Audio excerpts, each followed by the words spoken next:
Hello,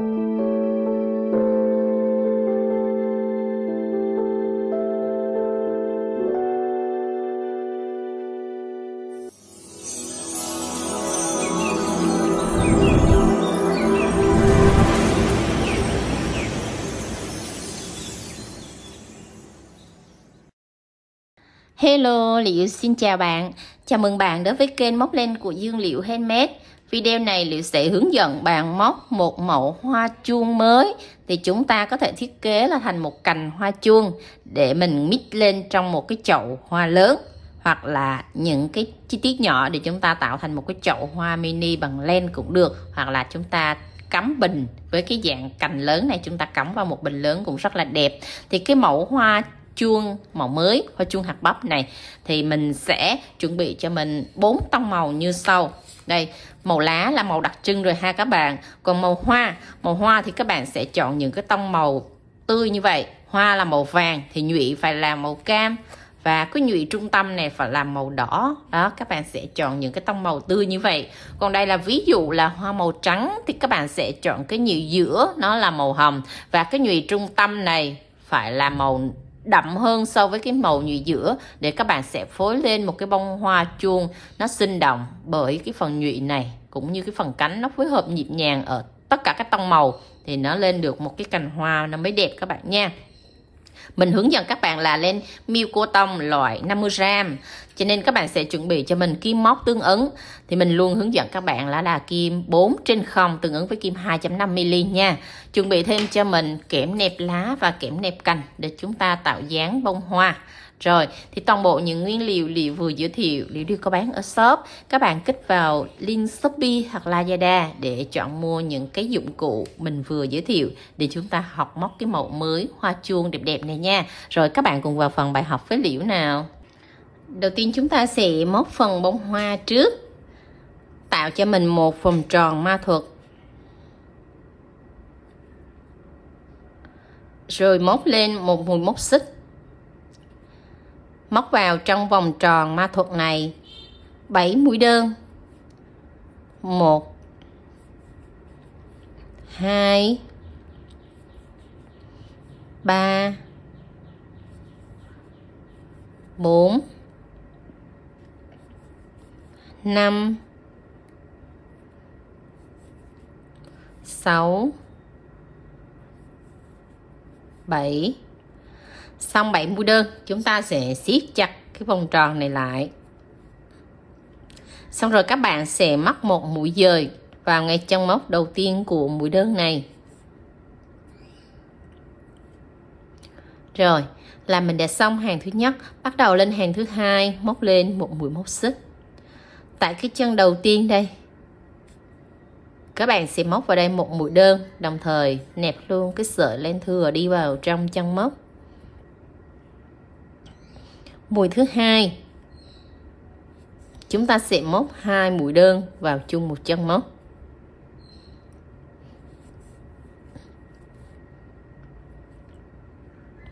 Chân thứ ba, một mũi đơn.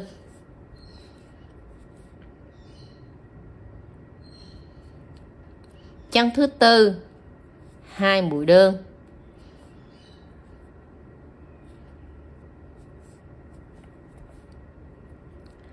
Chân thứ năm, một mũi đơn. Chân thứ 6, 2 mũi đơn. Là các bạn cứ lặp lại là 1 2 như vậy cho đến hết hàng nha. Chân thứ 6 là 2 đơn. Rồi thì còn lại chân thứ 7 là cái chân lẻ, là cái chân 1 đơn. Đó, các bạn lặp lại là 1 2 chân cuối cùng. Rồi lưu ý đến chân cuối cùng này, các bạn sẽ lộn cái mặt phải ra phía bên ngoài. Đây, lộn cái mặt phải ra phía bên ngoài, tạo cái độ của cái phần cuốn hoa. Rồi cắt bỏ cái phần len thừa ít này đi các bạn, để mình móc cái phần bông hoa tiếp theo cho nó đẹp. Rồi bẻ lên như vậy rồi ha. Xong rồi các bạn sẽ móc một mũi dời vào ngay chân móc đầu tiên của mũi đơn này. Phải lưu ý phải lộn mặt phải và phải bẻ nó lên như vậy ha. Thì đó cái bông của mình nó mới đẹp. Rồi cái khâu tạo hình lên như vậy là các bạn đã thành công khi móc một phần bông hoa rồi nha. Bắt đầu lên hàng thứ 3, móc lên cho mình một mũi móc xích, móc vào chân đầu tiên này một mũi đơn. Rồi ở hàng thứ 3 này các bạn sẽ móc đều cho mình là mỗi chân móc một mũi đơn hết. Đó, cho đến cuối cùng luôn. Và lưu ý là hàng thứ 3 này phải móc siết chặt tay để cho cái phần nhụy của chúng ta nó phải lên như vậy nha. Phần cuốn hoa các bạn.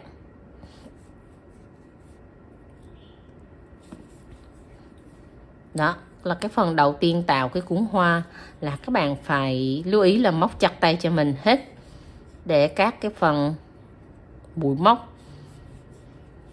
nó cứng, nó chặt để phần bông hoa của mình nó mới lên phần đích như vậy nè.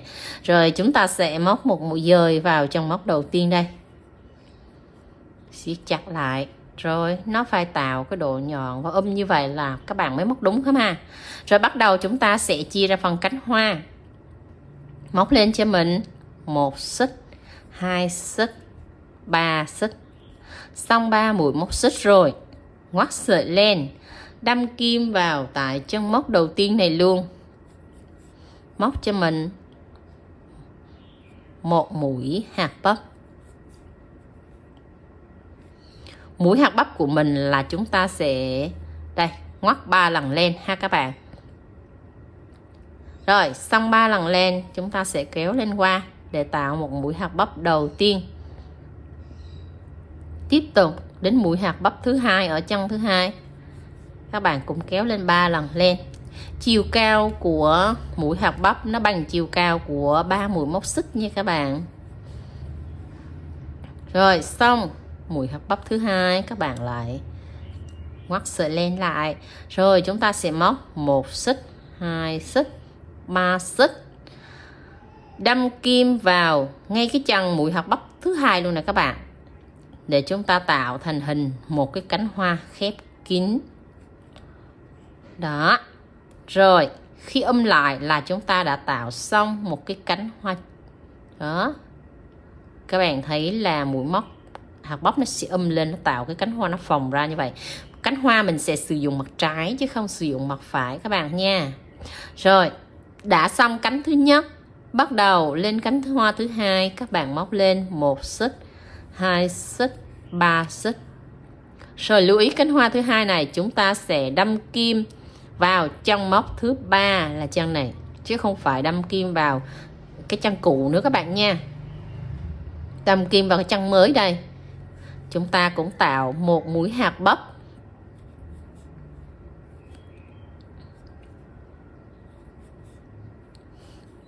Rồi kéo hết lên qua. Bắt đầu mũi hạt bắp tiếp theo. 1 2 3. Rồi ngoắt hết lên qua. Xong rồi móc lên 1 xích, 2 xích, 3 xích. Xong 3 mũi móc xích cũng tương tự như cánh thứ nhất. Các bạn lại đâm kim vào đúng tại cái mũi hạt bắp này luôn nha. Đây, mũi hạt bắp thứ 2 để mình khép cái cánh hoa lại. Đó là mình đã xong cánh thứ 2 này các bạn. Đó, khi mình vặn nó lên sử dụng mặt trái thì cái cánh hoa của mình nó lên cái độ phồng của hạt bắp rất là đẹp. Bắt đầu cánh thứ 3 thì các bạn cũng móc tương tự như cánh thứ 2, tức là chúng ta cũng lên 3 mũi móc xích và đâm kim vào chân tiếp theo này để tạo tiếp một cụm hạt bắp nữa. Rồi cứ như vậy các bạn sẽ thực hiện cho đến cánh hoa cuối cùng luôn nha. Rồi đâm kim vào chân tiếp theo để tạo mũi hạt bắp tiếp theo. Kéo sợi len qua và móc 3 xích, luôn luôn lên 3 xích và xuống lại 3 xích các bạn nha, xuống lại cái chân mũi hạt bắp đó để tạo một cái cánh hoa khép kín tiếp tục. Rồi các bạn sẽ thực hiện tiếp 2 cánh hoa còn lại tương tự như vậy luôn. Mình đã móc đến cánh hoa cuối cùng. Rồi, lưu ý đến cái cánh cuối cùng này, các bạn sẽ không đâm kim vào ngay chân móc cuối này nữa, mà các bạn sẽ đâm kim vàng lên cái chân đầu tiên này. Đó. Đáng lý ra là mình sẽ móc tới chân cuối này để mình kết thúc cái chân cuối của một cánh hoa, nhưng nó sẽ bị hở một cái lỗ ở đây, cho nên chân cuối cùng các bạn sẽ móc mũi dời qua ngay cái chân đầu tiên của cái cánh hoa đầu tiên đây. Đó, các bạn sẽ móc dời qua đó để chúng ta kết thúc một cái cánh hoa. Rồi, siết chặt, móc lên một mũi móc xích nữa. Rồi, chúng ta cắt len. Thế là mình đã hoàn thành xong một cái bông hoa bé bé xinh xinh. Siết chặt lại xong rồi. Đây, các bạn sẽ dùng kim khâu len để chúng ta giấu cái sợi len thừa này đi vào trong cánh hoa luôn. Tại vì mình sử dụng mặt trái của bông hoa, cho nên là bắt buộc các bạn phải giấu sợi len thừa cho chắc nha. Đó, giấu vào bên trong của cái phần mặt thuận của cánh hoa đó các bạn. Là mình đã hoàn thành xong một bông hoa. Rồi ở trên một cành hoa thì các bạn sẽ móc cho mình là 5 đến 6 cái bông hoa như vậy đó, để cho tạo cành cho nó xinh xinh, nó đẹp đẹp. Rồi nếu các bạn móc đúng á thì cái phần đáy của cái hoa này nó sẽ nè. Đó, rồi cái phần cánh này nó sẽ nở bung ra như vậy. Đó, tại vì mình móc mũi hạt bắp đó, mình sử dụng mũi ngược á, nên các cái cánh hoa nó sẽ nở ra như vậy là các bạn đã móc đúng nha. Rồi chúng ta sẽ móc tiếp khoảng 5 đến 6 bông để mình tạo một cái cành hoa. Cũng cùng sợi len của màu bông hoa, các bạn sẽ học tiếp tới phần nụ hoa nha. Tạo cho mình một nút thắt, siết chặt lại, rồi móc lên 1 xích, 2 xích, 3, 4. Xong 4 mũi móc xích, các bạn sẽ ngoắt sợi len đâm kim vào ngay trong móc đầu tiên này.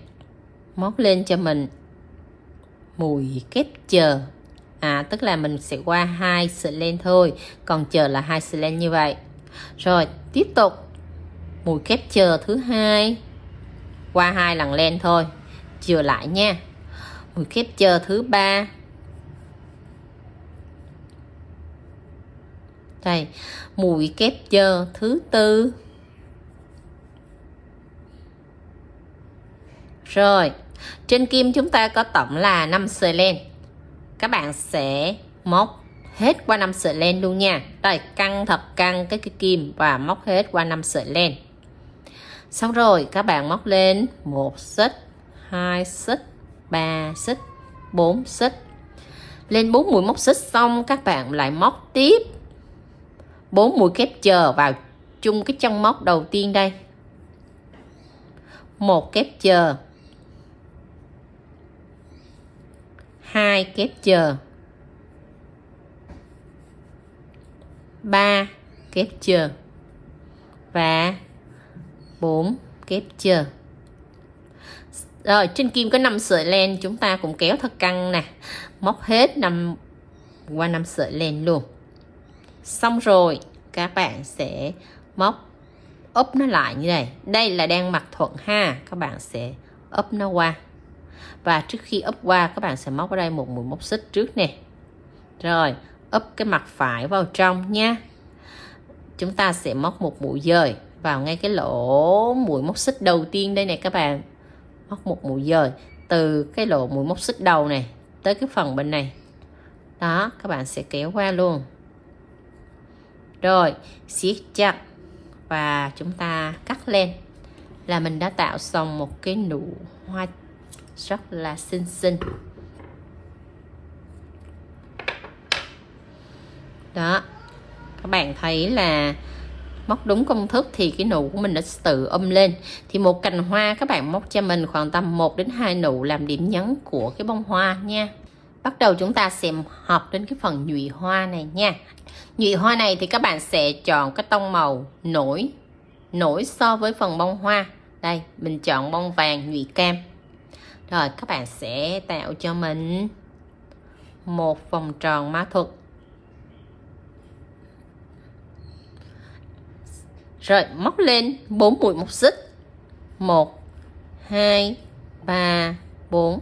Cái phần nhụy này lưu ý các bạn cũng móc chặt tay để cái nhụy nó đứng thẳng lên ha.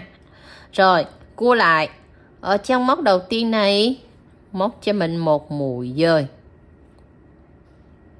Tiếp tục chân thứ hai móc một mũi dời. Chân thứ ba móc một mũi dời.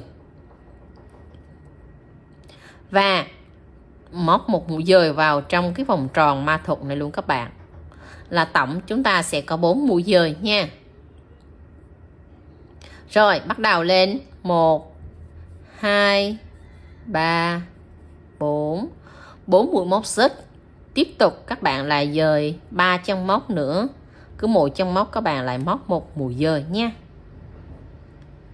Và mũi dời này các bạn cũng phải siết cho thật chặt tay.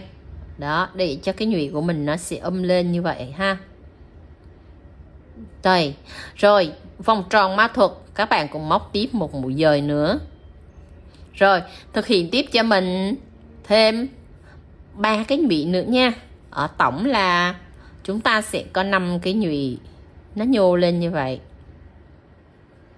Đó, mỗi cái nhụy chúng ta đều móc chung một công thức là lên 4 mũi móc xích và móc 3 mũi dời, và một cái chân dời cuối cùng tại cái vòng tròn ma thuật nữa là 4 mũi dời. Rồi các bạn sẽ móc liên tiếp cho mình thêm 2 nhụy nữa nha. Rồi móc đến phần cánh thứ 5 là chúng ta đã xong 5 cái phần nhụy. Xong rồi siết chặt cái vòng tròn ma thuật này lại, cắt lên là mình đã móc xong cái phần nhụy rồi các bạn nha. Đó, siết chặt lại và kéo sợi len này đi xuống vòng tròn ma thuật. Siết chặt cái phần sợi len thừa đó để cho cái phần nhụy của mình nó chắc. Khi các bạn siết chặt lại thì cái phần nhụy của mình nó sẽ tự động nó lên. Đó, các bạn móc cái nhụy này y chang như nhụy hoa trà đó các bạn. Cưng ha. Rồi các bạn cũng móc tiếp theo các cái nhụy khác cũng tương tự công thức như vậy luôn cho mình nha. Đến phần chúng ta học móc chiếc lá, thì chiếc lá này nó có rất là nhiều size từ nhỏ đến lớn. Thì mình sẽ hướng dẫn cho các bạn một size, các bạn theo dõi kỹ. Rồi chúng ta sẽ móc tiếp tục các cái size khác để cho nó có nhiều size cỡ như vậy ha. Rồi bắt đầu các bạn sẽ lấy sợi len màu xanh để chúng ta học móc phần chiếc lá. Len màu xanh thì các bạn chọn cái tông màu đậm đậm để cho cái hoa của mình nó nổi bật lên nha. Rồi tạo cho mình một nút thắt, siết chặt lại. Rồi móc lên cho mình một xích, 2 3 4 5 6 7 8 9 mũi móc xích các bạn ha. Rồi lấy cho mình một cái đoạn kẽm để chúng ta nẹp lá. Đưa cái đoạn kẽm này vào trong mũi móc luôn. Rồi tại chân móc đầu tiên này móc cho mình một mũi đơn và nẹp đoạn kẽm này đi vào trong mũi móc. Chân thứ hai móc mũi nửa kép.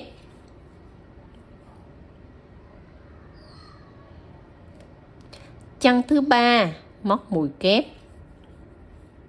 Mũi kép các bạn kéo vừa vừa tay thôi, không cần phải kéo cao tay nha. Chân thứ tư một mũi kép.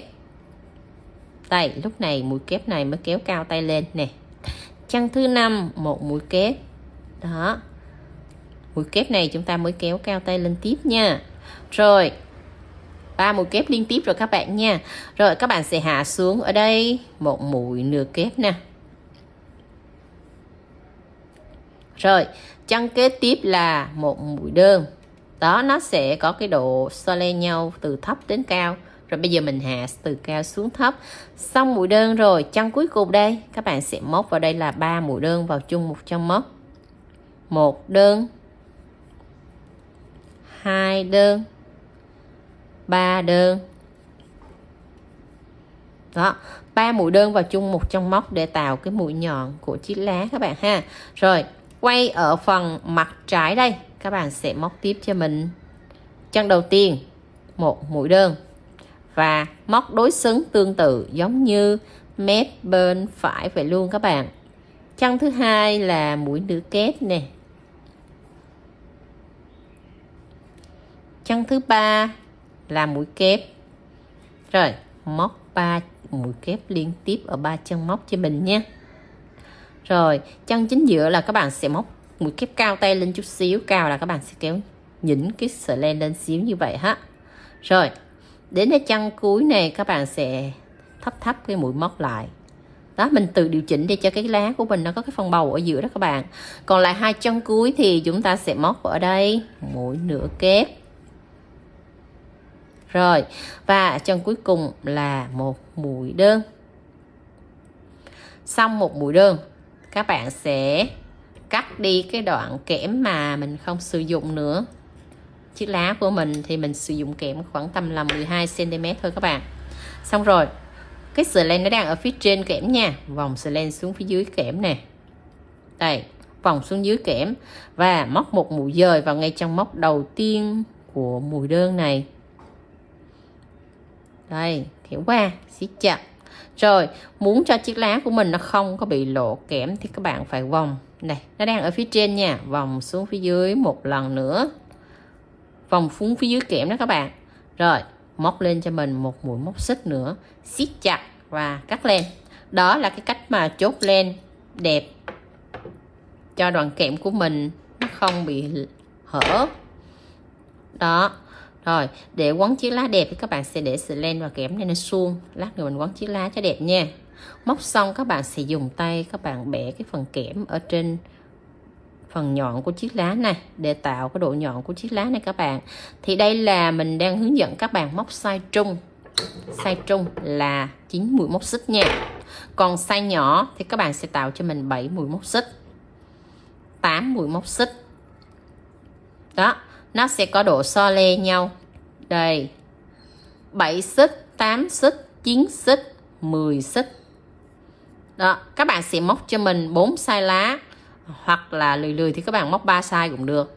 7, 8, 9 nó sẽ nhích nhau chút xíu như vậy. Đó, 7 xích thì các bạn sẽ móc nè, mũi đơn, mũi nửa kép, mũi kép, rồi hạ xuống mũi nửa kép, mũi đơn. Đó, nó sẽ ít mũi móc lại. Ở chân này cũng vậy, các bạn sẽ bớt một mũi kép ở ngay đoạn giữa này nè các bạn. Cái lá mình hướng dẫn là 3 mũi kép ở chính giữa, thì cái lá đầu tiên là lá nhỏ nhất này, bớt lại 2 mũi kép. Lá thứ hai các bạn sẽ bớt lại 1 mũi kép. Rồi, như lá này trung bình, và lá này thì các bạn sẽ tăng thêm 1 mũi kép ở giữa. Các bạn sẽ điều chỉnh 1 mũi kép ở phần giữa thôi để cho chiếc lá của mình nó có độ so le to nhỏ nhau.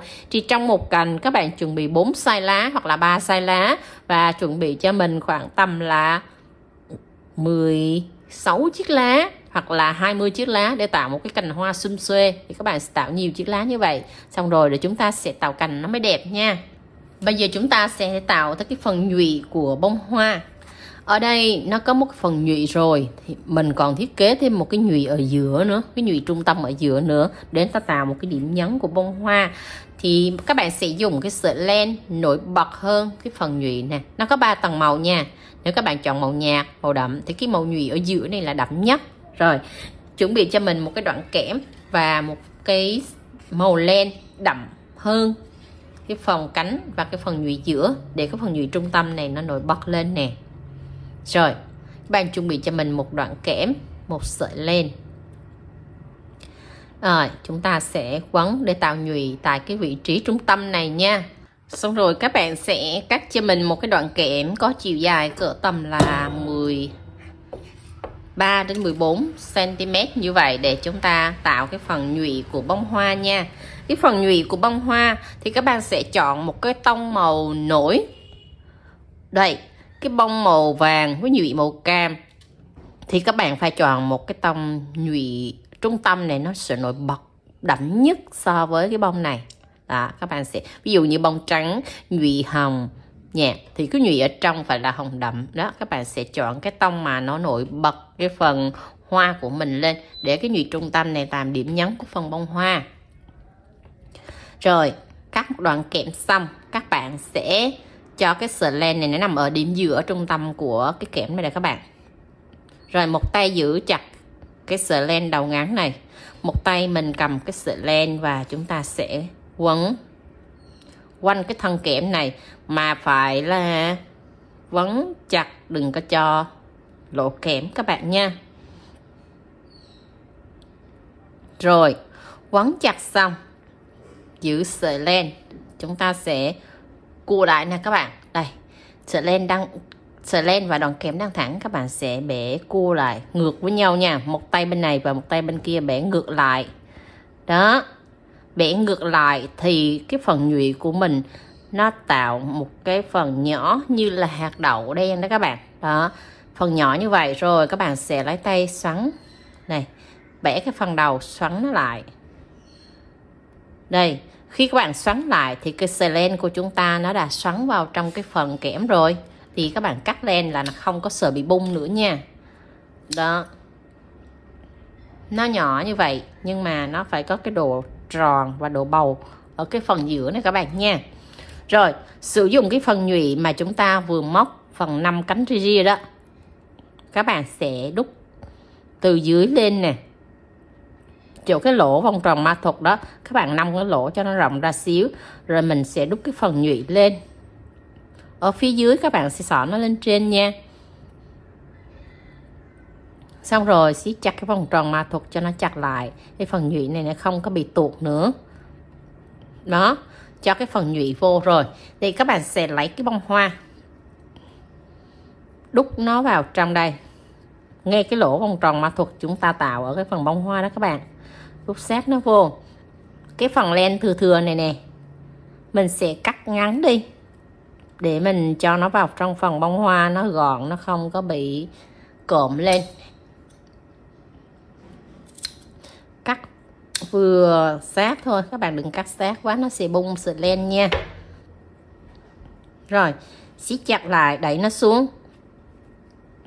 Đó, là cái phần nhụy này nó sẽ ôm lên. Nó ôm vừa đủ. Nó ôm vừa đủ. Rồi, nó tạo cái nhụy ở giữa nữa nè các bạn. Đó, thì các bạn chọn nhụy nổi bật màu đỏ hoặc là màu cam đất, cam gạch gì đó cũng được. Đó, các bạn sẽ chọn một cái nhụy nào nó nổi bật cái phần bông hoa của mình lên là chúng ta đã hoàn thành xong cái phần bông hoa ha các bạn nha. Rồi đến kỹ thuật quấn kẽm vào trong cái phần bông hoa. Rồi, thì các bạn sẽ đưa cái sợi len màu xanh mà chúng ta móc lá đó, cầm chặt tại cái vị trí cuối cùng này, giữ chặt nha. Một tay giữ sợi len thừa chặt và một tay chúng ta cầm sợi len dài này. Các bạn sẽ quấn sát tại cái phần cuốn hoa đây các bạn. Đó, quấn sát cho mình là 3 vòng để cho nó thật chặt trước nha. Đây, khi mà đã chặt rồi thì các bạn mới quấn xuống. Rồi, đưa cái sợi len thừa đó giấu vào trong cái sợi len này luôn. Quấn chặt hết xuống cho mình luôn nha.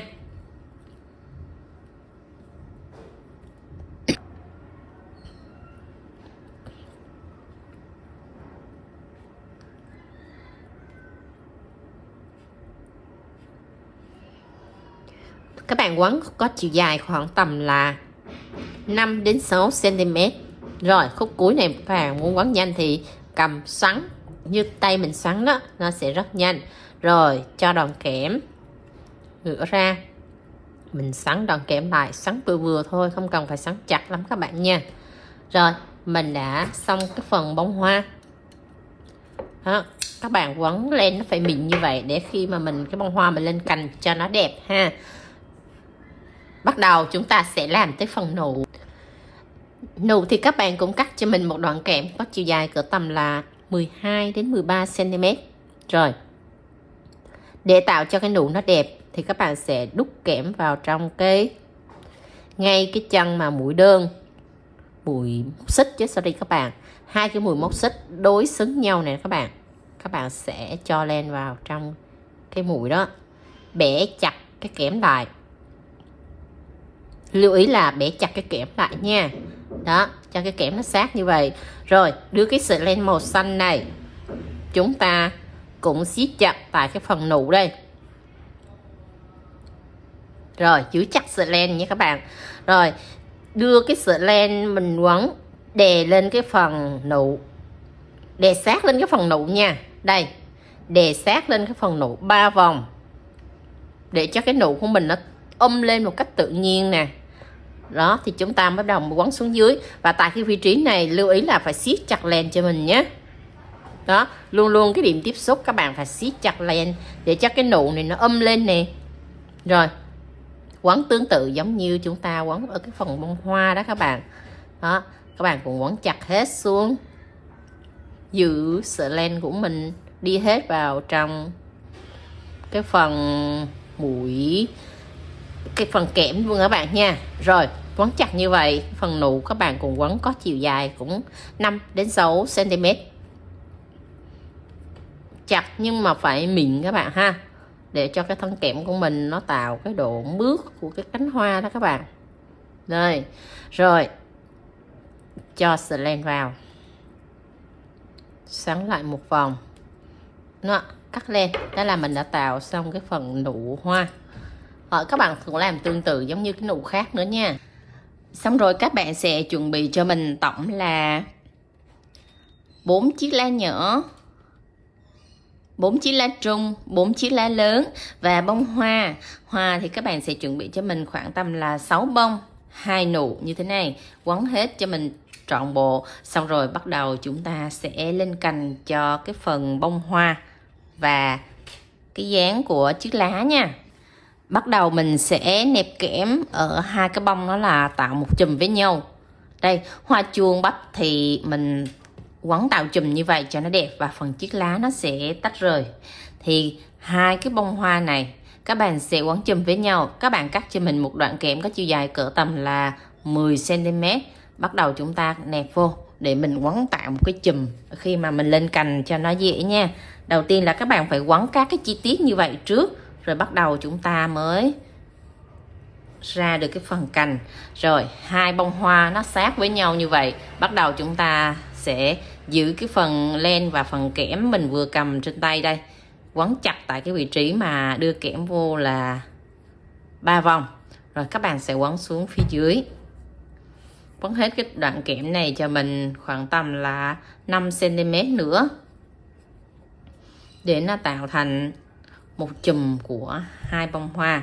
Rồi tạo chùm của hai bông hoa xong, chúng ta sẽ đưa phần kẽm dư nẹp cái phần lá và nẹp cái phần dây lên vào trong cái kẽm dư này, rồi mình xoắn lại là chúng ta đã tạo được một cặp, một chùm của hai bông hoa. Rồi cũng tương tự như cái phần hoa và phần nụ thì các bạn cũng tạo chùm như vậy cho mình nha. Cứ cột chùm hai bông hoặc là một bông một nụ như vậy là mình đã tạo chùm xong được là 4 chùm hoa nè. Rồi có muốn mix thêm một chiếc lá mini ở cái phần nụ này thì các bạn mix thêm nhìn cho nó cũng cưng ha. Rồi mình tạo cành của này là hoa rời và lá rời. Rồi bắt đầu chúng ta sẽ tạo cành tới cái phần cành lá này. Các bạn phải xếp theo thứ tự như vậy cho mình nha. Lá non, lá trung và lá lớn. Đó, các bạn phải xếp theo phân tầng như vậy để khi mình ráp nó không có bị lộn nè. Rồi cắt cho mình một cái đoạn kẽm nẹp lá có chiều dài là 20 cm. Rồi bắt đầu đưa cái sợi len màu xanh vô, chúng ta sẽ quấn tạo cành cho cái phần nhánh lá này. Rồi đưa sát cái sợi len vô cái đầu đoạn kẽm nha. Quấn cho mình 2, 4, 5, 6. Đây, khoảng 6 vòng. Rồi mình bẻ cái đầu kẽm lại. Đây các bạn, bẻ cái đầu kẽm cho nó cong thật là sát lại với nhau. Sát lại với nhau như vậy nha. Rồi, nó quá nhỏ cho nên các bạn nhìn kỹ cho mình là được. Xong rồi, giữ cái tay ở cái phần kẽm mình vừa bẻ này. Rồi, dùng cái sợi len đó mình xíu chặt lại cái đầu này. Cái đầu kẽm mình vừa bẻ đó các bạn. Đây, mình sẽ quấn chậm lại cho các bạn xem nha. Ở cái phần mình vừa bẻ kẽm lại đó thì các bạn sẽ siết chặt cho cái đầu kẽm này nè, nó sẽ bò lại với nhau, nó bò tròn lại với nhau như vậy. Rồi chúng ta sẽ quấn xuống đó. Rồi các bạn sẽ quấn xuống có chiều dài khoảng tầm 10 cm cho mình nha. Rồi cứ quấn dài xuống như vậy. Đến đoạn dưới này các bạn muốn quấn nhanh thì các bạn sẽ chúc cái đầu kẽm này xuống, rồi xoay cái phần len lên phía trên. Đó, các bạn cứ xoắn như vậy, cầm xoắn như vậy nó sẽ rất là nhanh đó các bạn. Rồi cái sợi len nó cũng mướt nữa. Quấn chiều dài đoạn kẽm có độ dài là 10 cm rồi thì chúng ta sẽ bắt đầu nẹp một cặp lá nhỏ vào đây trước nha. Các bạn sẽ đưa hai lá nó vào song song với nhau như vậy. Rồi, siết chặt. Mình sẽ quấn tại cái vị trí mà mình vừa đưa chiếc lá vào. Quấn chặt cho mình là 3 vòng. Đó. Khi quấn chặt 3 vòng rồi thì chúng ta sẽ quấn xuống nè. Mình làm nhanh ở cái đoạn này để cái sợi len của mình nó mượt, nó không có bị dồn cục ha các bạn. Đó, các bạn muốn quấn đẹp thì cái sợi len là đặc biệt là các bạn phải đưa cho thật là mịn vào trong cái thân kẽm. Đây. Rồi, quấn xong một đoạn cỡ tầm là 2,5 cm, mình sẽ đưa tới cái cặp lá trung thứ hai. Những chiếc lá này nó sẽ ốp vào nhau đó các bạn, nó phải song song cùng chiều và hai cái mặt chiếc lá nó phải ốp vào nhau như vậy ha. Rồi, các bạn sẽ quấn tiếp tục cho mình tương tự như vậy cho đến cặp lá lớn thứ ba luôn ha. Rồi, thì tại vị trí mà các bạn vô lá này, lưu ý là sẽ quấn chặt nó 2 đến 3 vòng để cái phần mà vô lá cho nó chắc, nó không có bị bung khi mình sử dụng lâu dài đó các bạn. Rồi các bạn sẽ quấn tiếp 2 cm nữa vô cặp lá lớn cho mình nữa nha. Rồi, cặp lá thứ ba thì các bạn cũng vô đúng khoảng cách như vậy thôi. Đó. Rồi, các bạn quấn tiếp cho mình khoảng tầm 3 cm nữa rồi mình chốt lên ha. Luôn luôn là khi chúng ta đưa kẽm vào trong cái phần thân á thì các bạn phải quấn cho thật là chặt. Đó, để chiếc lá của mình nó không có bị bung ra. Rồi quấn đến cái đoạn cuối này, cho một ít keo nến vào đây các bạn, để giữ cái sợi len này nó không có bị bung khỏi cái phần thân kẽm nha. Đây, miết chặt lại cho nó khô keo. Rồi, thế là mình đã hoàn thành xong cái phần chiếc lá ha. Các bạn sẽ tập hợp cho mình thêm lá và hoa để chúng ta tạo lên cành. Rồi chỉnh cho 6 chiếc lá này nó sẽ cùng chiều với nhau, nó sẽ ngửa như vậy. Rồi còn cái phần kẽm ngồng này các bạn sẽ xoắn như sau. Đưa cái ngón tay trỏ vào, rồi cắt ở cái phần lá lên cho mình là 3 cm nè. Rồi đưa ngón tay trỏ vào nha. Các bạn sẽ quấn cái thân kẽm của mình quanh cái ngón tay trỏ này để tạo cái độ xoắn lò xo của cái phần kẽm ngồng này cho mình. Đó. Xong rồi ha, là các bạn sẽ rút ra từ từ. Rồi, khi rút ra từ từ thì nó có một cái độ xoắn rất là tự nhiên. Rồi, các bạn sẽ kéo bung nó ra. Đó, nó tạo thành một cái cành ngồng rất là cưng các bạn ha. Rồi, các bạn tạo cho mình một cái cành ngồng tương tự như vậy. Trong một cái cành hoa chuông của mình sẽ có 2 cái cành lá như vậy nhé. Bắt đầu chuẩn bị hết lá, bông, nụ để chúng ta tạo cành nha. Rồi, đầu tiên là chúng ta sẽ tạo một cái cành ở trên cùng trước. Cái cành ở trên cùng trước thì các bạn sẽ tạo cho mình một cái nhánh nó có lá và nó có hoa và nó có nụ nữa. Đây, hoặc là cái lá, cái nụ nó không có phần lá ở đây. Rồi, thì các bạn sẽ tạo cành từ cái phần này xuống cho mình rất nè. Rồi, mình cũng vẫn tạo cành tương tự như vậy, cột chùm nó các bạn. Rồi, thì các bạn sẽ cột chùm nó theo cái ý của các bạn. Các bạn thích cột chùm như thế nào cũng được. Mình tản ra cái phần nhánh hoa của mình, nó sẽ có cái điểm gọi là tạo điểm nhấn cho cái phần cánh hoa đó các bạn. Rồi, khi các bạn cột chùm xong ở cái phần này, các bạn sẽ cho tiếp một chùm vào đây nữa.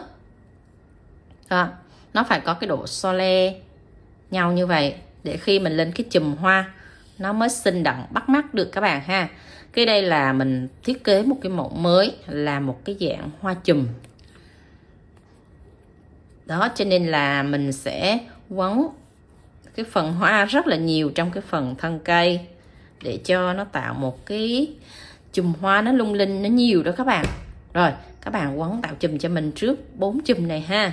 Rồi bắt đầu mình sẽ hướng dẫn tiếp các bạn là đưa cái phần chùm lá nhỏ nhỏ và phần bông hoa tiếp theo nữa, cũng cho một ít keo nè để chúng ta chốt cái vị trí sợi len mình vừa tạo cành xong. Rồi chốt cho mình trước như vậy. Rồi các bạn sẽ bắt đầu nẹp cái phần kẽm vô trong cái phần chùm hoa này, để cái thân kẽm này sẽ đi sát xuống dưới cái phần cùi. Đó, đây là cái phần tạo của cái phần vương của phần cánh nụ nha. Rồi các bạn sẽ nẹp tiếp cho mình ở cái phần bông hoa tiếp theo đây các bạn. Rồi, nẹp tiếp ở cái nhánh thứ ba này và đưa song song cái đoạn kẽm này vô để chúng ta quấn tạo cành tiếp ở cái phần nhánh thứ ba này nha. Nó hơi dài ở cái phần nhánh đây, cho nên là khi các bạn quấn thì các bạn sẽ giữ chặt cái phần kẽm này cho mình để mình quấn tạo cành xuống nó không có bị bung đó các bạn. Đó, tại vị trí tiếp xúc này các bạn phải lưu ý là luôn luôn giữ chặt cái đoạn kẽm này cho mình nè. Đây, mình sẽ làm chậm cho các bạn theo dõi nha. Cái đoạn kẽm đây chúng ta phải giữ chặt nè. Một tay mình giữ chặt kẽm và một tay mình sẽ quấn xung quanh cái thân kẽm mình 3 vòng trước. Đó, lưu ý là khi các bạn đưa kẽm vào thì mình phải quấn sát nha các bạn. Đó, quấn sát 3 vòng để cái thân cây của mình nó không có bị tuột kẽm. Rồi bắt đầu mình sẽ quấn xuống nha. Mình quấn xuống có chiều dài cỡ tầm là 2 cm. Rồi chúng ta sẽ đưa cái phần nhánh lẻ này vô tiếp, nó tạo thành một cái chùm hoa đó các bạn. Rồi quấn một chùm này có chiều dài cỡ tầm là 2 cm. Chúng ta sẽ đưa một cái chùm bông còn lại vào đây nha. Đây, các bạn sẽ lưu ý cái chùm bông này nè. Thì cái nhánh lá ngồng này nó sẽ vươn ở phía bên ngoài, và cái nhánh bông này nó sẽ cưa lên cao này, nó vươn lên cao như vậy đó. Đó, thì các bạn sẽ cho cái độ so le của nhánh bông của mình nha. Đây, thì các bạn sẽ cho nó so le để khi các bạn sẽ xoay như vậy thì cái nhành bông của mình nó cũng có cái độ so le như vậy này đó các bạn. Đó, nó tạo thành một chùm hoa. Đó, hoa chuông theo thiết kế của mình là một chùm, cho nên là các bạn sẽ tạo cái chùm hoa nó có cái độ so le như vậy cho nó đẹp nha. Rồi cái nhánh thứ ba này các bạn sẽ nẹp tiếp vào đây và chúng ta cũng quấn tạo cành xuống tương tự như cái phần nhánh trên mình vừa hướng dẫn đó các bạn.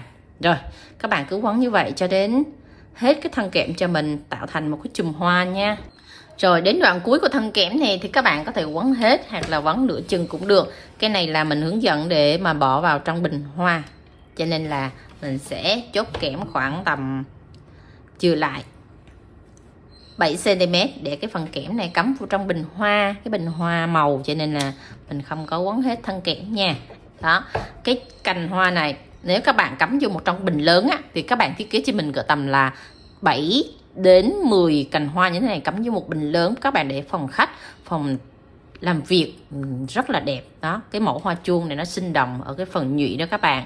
Rồi, và thế là mình đã hướng dẫn cho các bạn hoàn thành xong cái cành hoa chuông rất là xinh xắn.